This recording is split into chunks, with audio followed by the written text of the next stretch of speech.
BYD Atto 3 ini. Nah, ini berbeda dengan BYD Atto 1 ya, yang memang dipakai untuk keseharian bekerja, mobilitas di dalam kota, dan biasa dipakai untuk memenuhi aktivitas-aktivitas yang ada di sekitaran seperti hari-hari ya, ke aktivitas-aktivitas harian lah gitu.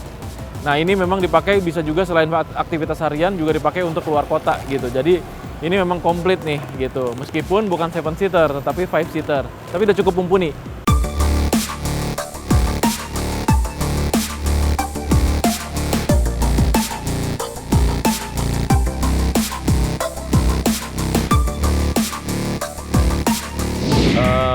Keluar mobil itu otomatis mati gitu. Cuman itu akan menimbulkan rasa was-was gitu. Kenapa was-was? Karena kadang-kadang kita nggak merasa yakin bahwa ini mobil benar-benar mati atau enggak ya gitu. Ini mobil benar-benar nyala atau enggak. Jadi kayak kita nggak sure gitu, nggak yakin kalau mobil ini tuh nyala atau enggak gitu. Kalau misalnya tidak ada start stop engine-nya. Tapi kalau dengan hadirnya start stop engine di sini, otomatis ini mobil firm gitu. Ini nyala, ini mati gitu.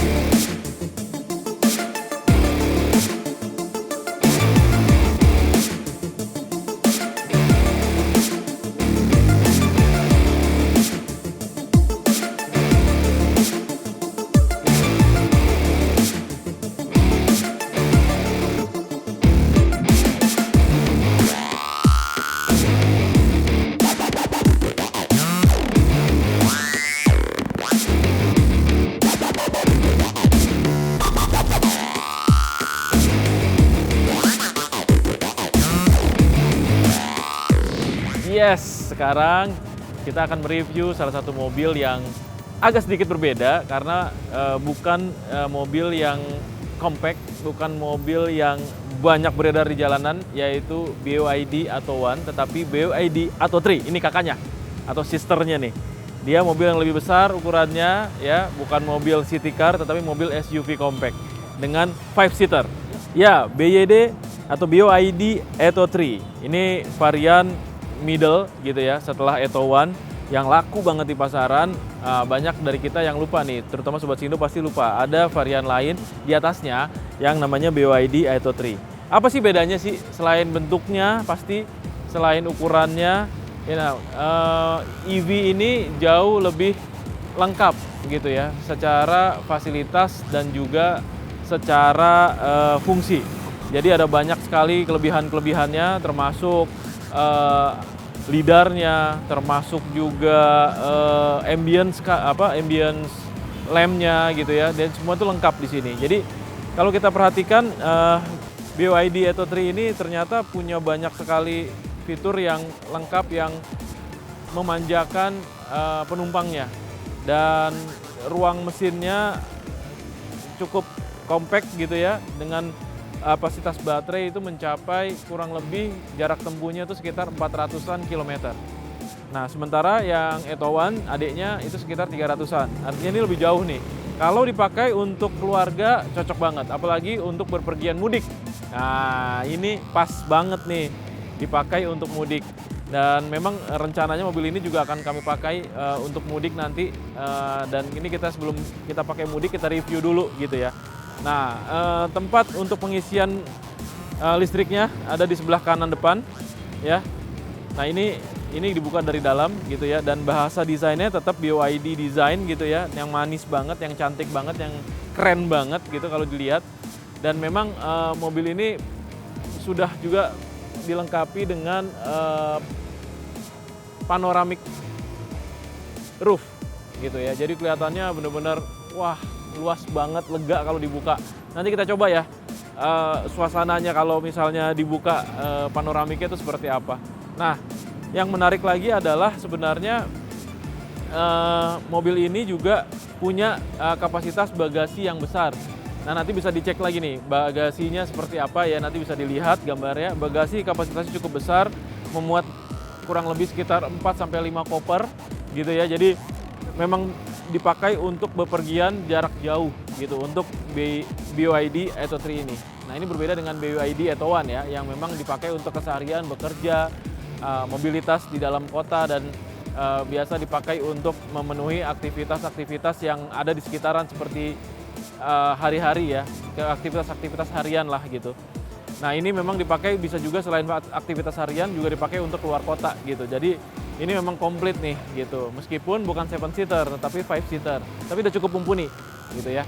Nah kalau kita lihat di dalamnya ini juga lengkap gitu ya. Kalau kita punya ada teman-teman mungkin Sobat Sindo yang punya BYD Atto One itu banyak melakukan modifikasi-modifikasi terutama di bagian mirroring kaca gitu ya, terus kemudian di bagian ambience gitu. Nah di BYD Atto 3 ini sebenarnya nggak perlu lagi ada modifan atau yang macam-macam gitu karena semuanya udah lengkap ada gitu ya, dan ini nyaman banget. Luas juga di bagian kaki belakangnya ya bagi penumpang. Di bagian depannya itu seatnya untuk pengemudi udah electric seat ya, bisa diatur maju mundur depan belakang atas bawah gitu ya. Terus kemudian tilt steer-nya juga udah bisa diatur juga. Jadi udah lengkap. Jadi nanti bisa diambil gambarnya ya, nanti dicoba gitu ya bagaimana kemudian mobil ini nantinya akan menjadi mobil yang sangat-sangat nikmat sekali gitu kalau dipakai. Nah, cuman yang jadi persoalan dan jadi pertanyaan, harganya berapa sih gitu? Sama nggak sih harganya dengan BYD Atto One yang ekonomis banget gitu? Nah, nanti ya kita ulas di closing harganya mobil ini, oke? Penasaran kayak gimana dalamnya? Yuk ikut saya yuk, kita akan review mobil ini dan kita akan coba bawa jalan. Sensasinya seperti apa, rasanya kayak gimana, enak atau enggak gitu ya. Dan worth it nggak sih untuk dibeli? Nah, masuk yuk, kita coba.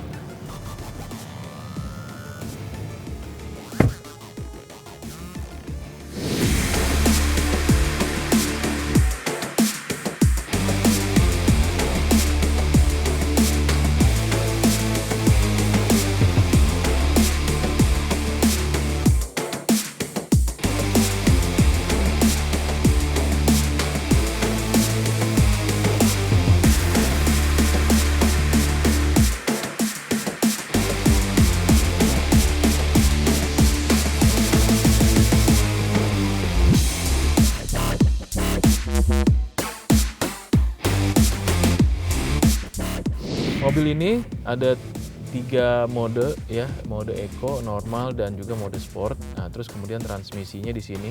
Ini juga suatu kelebihan ya buat saya. Transmisi yang bisa dipegang semacam ini itu adalah sebuah kelebihan dan sebuah privilege karena nyaman gitu loh, nyaman dipakainya. Jadi kita bisa menggeser-geser transmisi, nanti mundur, menggeser-geser transmisi menjadi lebih enak dan lebih lebih berasa gitu, karena memang mungkin biasa menggunakan transmisi yang model seperti ini ya. Jadi dengan adanya tuas transmisi ini otomatis mobil ini akan terasa lebih nyaman dan lebih enak aja gitu untuk dikendarai. Feel-nya tuh dapet gitu.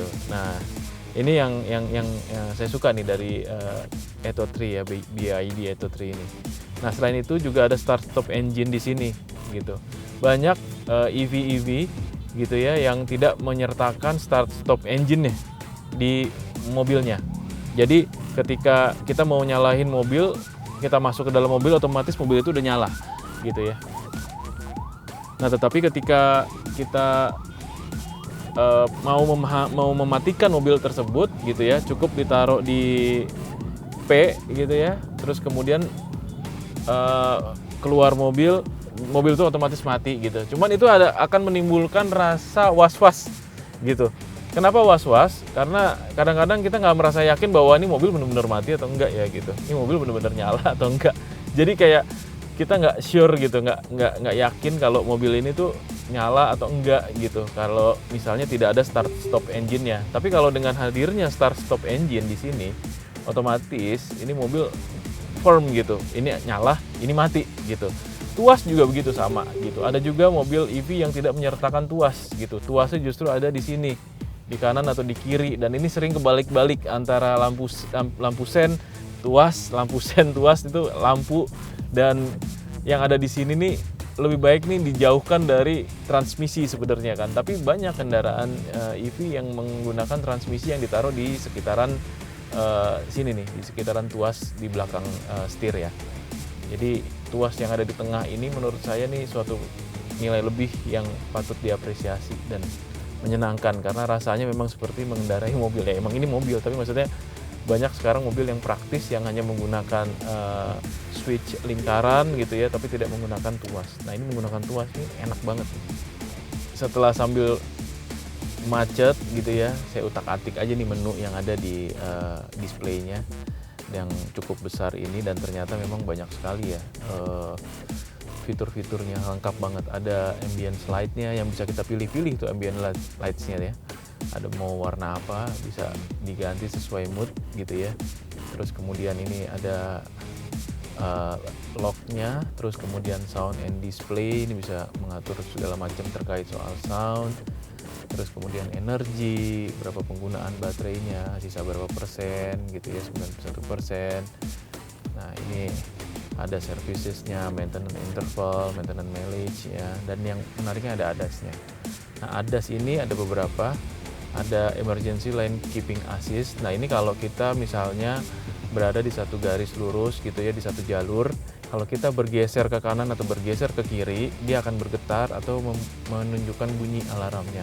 Karena ini macet ya, jadi saya belum nyoba nih, tapi kalau misalnya jalanan lancar dan kecepatan cukup tinggi di antara sekitar 60 km per jam ke atas, ketika kita melewati batas garis jalur, dia akan memberikan warning gitu ya. Nah terus kemudian ada door open warning, ada blind spot detection. Nah ini menarik nih, blind spot detection, karena kadang-kadang kita nggak bisa ngelihat gitu ya apa yang ada di kanan, di kiri, di depan, di belakang kita gitu. Tapi dengan blind spot detection itu akan memberikan warning ke kita bahwa ada kendaraan lain atau ada something atau benda di sekitar mobil kita. Nah terus kemudian juga ada lane departure assist atau assist mode-nya ya, macem nih.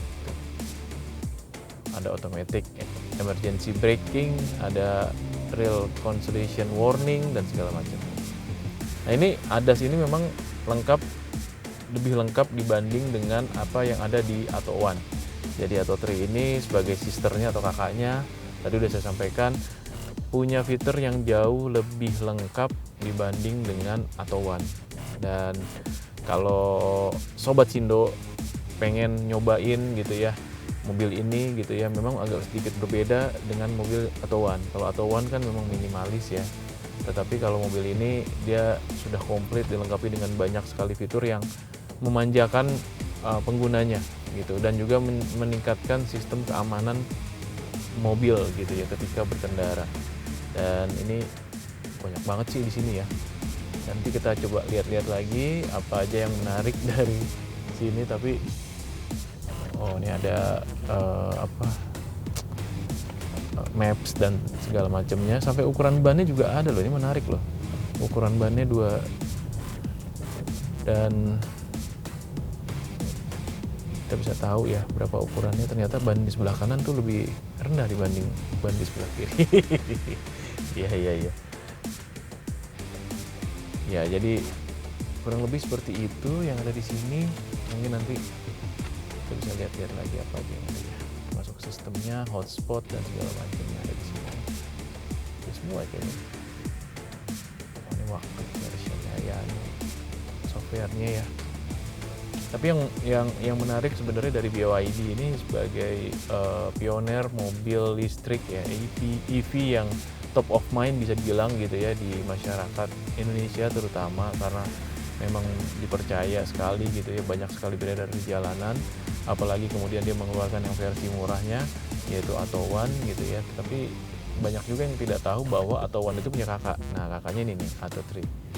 Dan ini SUV yang kecil ya, SUV compact gitu ya, yang punya range di antara 400 sampai 420 km.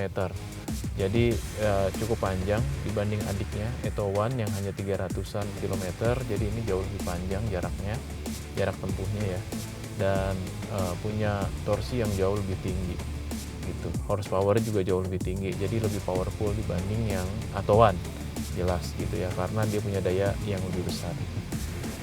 Enak sih sebenarnya sih. Jadi kalau kita mau pergi bersama keluarga gitu, ini mobil cukup nyaman gitu ya, dengan 5 orang penumpangnya ya, supirnya 1, penumpangnya ada 4 orang, ini cukup gitu. Dan bagasi di belakang nanti kita lihat ya, bagasi di belakang itu juga cukup luas.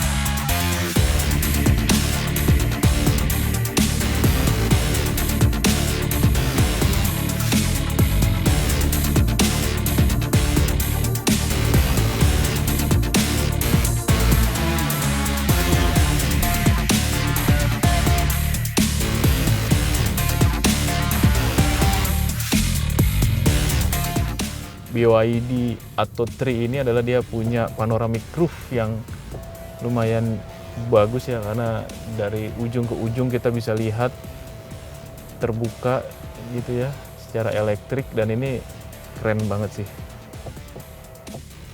Wah, jadi terang nih sekarang. Dan ada 3 mode percepatan di mobil ini. Ada mode Eco, ada mode normal, dan ada juga mode Sport ya. Mirip dengan mobil-mobil BYD yang lainnya. Yang saya suka sebenarnya adalah fitur dari tombol yang ada di mobil ini. Jadi banyak mobil listrik atau EV yang menghilangkan fungsi tombol, tetapi BYD tetap konsisten dengan banyak tombol, karena saya suka mencetnya gitu ya. Ada tombol-tombol praktis yang ada di sekitar dashboard dan juga di setir kita, jadi gampang gitu untuk mengatur segala macamnya gitu ya. Dan ada 2 layar monitor. Di sini ada layar yang menunjukkan untuk kemudi, range, jarak ya, jarak tempuh, baterai. Terus kemudian juga ada juga kilometer per jamnya gitu ya, dan ada juga yang layar yang berisi multimedia di sini. Ya, jadi ini fitur LiDAR atau radar ya.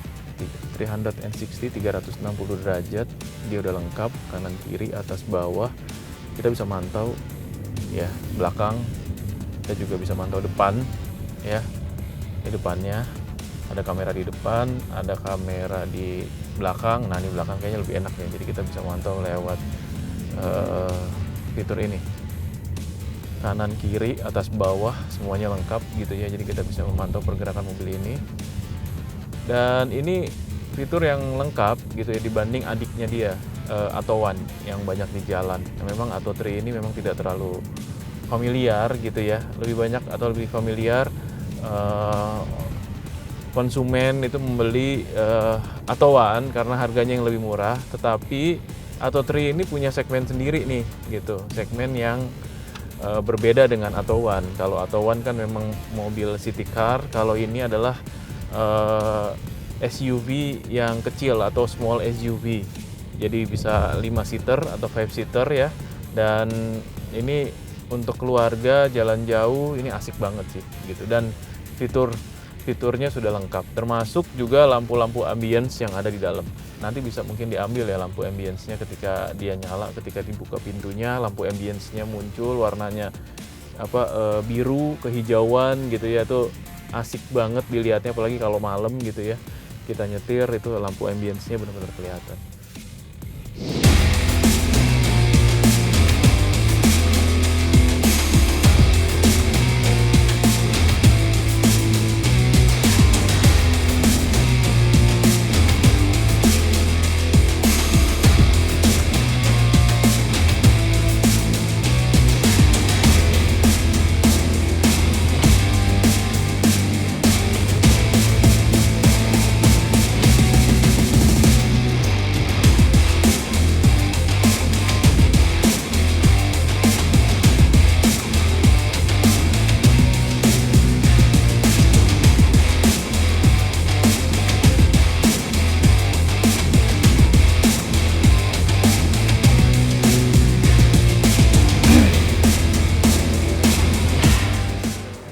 Ya, sampai juga kita di pinggir Jakarta Selatan ya. Jadi kita tadi review dari daerah Jakarta Pusat di Menteng ke daerah Jakarta Selatan, dengan macetnya minta ampun ya, hujan gitu kan, terus kemudian dicek baterainya ini dari 90% sekarang ini kurang lebih sekitar 80%. Jadi 10% aja nih macet-macetan sampai di pinggiran Jakarta Selatan, tepatnya di Lenteng Agung. Nah, mobil ini enak banget dipakai untuk macet-macetan juga gitu ya, dan memang enak juga dipakai untuk kita berpergian mudik terutama gitu ya. Karena tadi saya udah jelaskan banyak sekali fitur-fitur yang lengkap gitu ya, selain juga ADAS-nya ya, terus kemudian ambience-nya, ada juga panoramic roof-nya, dan terus kemudian banyak juga fitur-fitur lain gitu ya, dengan kamera depan belakang atas bawah 360 derajat.